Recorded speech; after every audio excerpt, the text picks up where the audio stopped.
Municipal ఎన్నికల్లో 100% కాంగ్రెస్ గెలుస్తుందన్నారు మంత్రి అడ్లూరి లక్ష్మణ్. జగిత్యాల విషయంలో కూడా అన్ని అంశాలు సర్దుకుంటాయని చెప్పారు. ఎమ్మెల్సీ బల్మూరు వెంకట్ కామెంట్స్ తన దృష్టికి వచ్చాయని పేర్కొన్నారు. జీవన్ రెడ్డి అంటే అందరికీ ప్రత్యేక అభిమానమని, ఆయనకు ఎలాంటి నష్టం కలగనివ్వమని తెలిపారు. ఇక పార్టీలో చేరికలంటూ కేసీఆర్ లేని హైప్ క్రియేట్ చేసుకున్నారంటూ అంటున్నటువంటి అడ్లూరి లక్ష్మణ్ మా ప్రతినిధి ప్రతాప్ ఫేస్ టు ఫేస్. సన్నద్ధమవుతుంది. మున్సిపల్ ఎన్నికలకు సంబంధించి కాంగ్రెస్ పార్టీ అన్ని మున్సిపాలిటీల్లో ఆ పార్టీ జెండా ఎగరేయాలని చెప్పేసి ఇప్పటికే గట్టి పట్టుదలతో ఉంది. దీనికి సంబంధించి కూడా కాసేపటి క్రితం జూమ్ మీటింగ్ కూడా జరిగింది. ఆ జూమ్ మీటింగ్ సంబంధించి విశేషాలు కానీ పార్టీ ఎలాంటి వ్యూహంతో ముందుకెళ్తున్న అంశాలకు సంబంధించి మంత్రి అడ్లూరి లక్ష్మణ్తో ఉన్నారు. సార్ చెప్పండి, మున్సిపల్ ఎన్నికలకు సంబంధించి పార్టీ ఎలాంటి నిర్ణయంతో వెళ్తుంది, ఏ విధంగా తీసుకుంది? అంటే గౌరవ ముఖ్యమంత్రి పెద్దలు రేవంత్ రెడ్డి గారి నేతృత్వం లోపల పిసిసి అధ్యక్షుడు మహేష్ కుమార్ గౌడ్ గారు, అదేవిధంగా మా ఇన్ఛార్జ్ జనరల్ సెక్రటరీగా ఉన్నటువంటి మీనాక్షి మేడం గారు, ఏఐసిసి నాయకత్వ సమన్వయంతో రేపు రాబోయే మున్సిపల్ ఎన్నికల్లో కాంగ్రెస్ పార్టీ ఏదైతే ఈ 2 సంవత్సరాలు ప్రజలకు ఇచ్చిన పాలన లోపల మొన్న జరిగిన సర్పంచ్ ఎలక్షన్స్లో 70% పై చిలుకు మీ మద్దతు పలికినటువంటి సర్పంచ్లను ప్రజలు గెలిపించడం జరిగింది.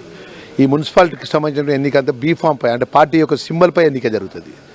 ఇది ప్రజలు ఏ విధంగా ఈ ప్రభుత్వం యొక్క పనితీరుపై వారి నిర్ణయాన్ని, వారి మద్దతును ప్రకటించే విధంగా జరిగే ఎన్నిక కాబట్టి మాకు పూర్తి విశ్వాసం ఉంది. ఎమ్మెల్సీ బల్మూరు వెంకట్ వచ్చేసి అక్కడ పార్టీ ఒక లైన్ తీసుకున్నది, పార్టీ లైన్కు కట్టుబడి అందరూ పనిచేయాల్సింది అన్నారు. పార్టీ ఎలాంటి లైన్ తీసుకున్నది అంటే అక్కడ వచ్చిన ఎమ్మెల్యే కోసమా, లేకపోతే మా పార్టీ నుంచి మొదటి నుంచి కష్టపడి పని చేస్తుందని చెప్తున్న జీవన్ రెడ్డి కోసం?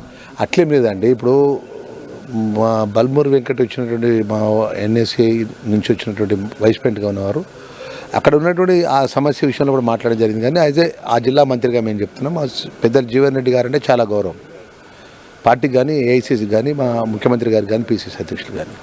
ఏదైతే అధిష్టాన వర్గ నిర్ణయం ప్రకారం కొంతమంది చేరిక లోపల కొంత ఇబ్బంది ఉన్నటువంటి పరిస్థితి లోపల ఏ విధంగా ఆ ఇబ్బందిని అధిగమించే విధంగా ముందుకు పోతుంది తప్ప ఎలాంటి ఇబ్బందులు కానీ ఎలాంటి సమస్యలు కానీ మాకు లేవు. రేపు స్థానిక ఎన్నికలప్పుడు అందరం కలిసి పనిచేస్తాం. సార్, నిన్న బీఆర్ఎస్ అధినేత కేసీఆర్ మాట్లాడుతూ మళ్ళీ చేరికలు బీఆర్ఎస్లోకి పునరావృతం అవుతుంది, పార్టీ ఖచ్చితంగా మెజార్టీ స్థానాలు గెలుస్తుంది అని చెప్పేసి మున్సిపాలిటీ ఎన్నికల్లో ఖచ్చితంగా బీఆర్ఎస్ ఎక్కువ గెలుస్తుందని చెప్తున్నారు. ఇప్పుడు జరిగిన 2 సంవత్సరాల లోపల బీఆర్ఎస్ పార్టీలో ఉన్నటువంటి మంత్రులుగా పనిచేసినట్టు వాళ్ళు కానీ, ఎమ్మెల్యేలుగా పనిచేసిన వారు కానీ, ఎమ్మెల్సీగా పనిచేసిన వారు కానీ, 10 సంవత్సరాలు మేము రాష్ట్రాన్ని మేమే మంత్రం వెళ్ళిన వాళ్ళు ఎవరైనా అపోజిషన్ ప్రతిపక్ష పార్టీలో ఉండి ప్రజల పక్షాన మాట్లాడిన వాళ్ళు అన్నారా?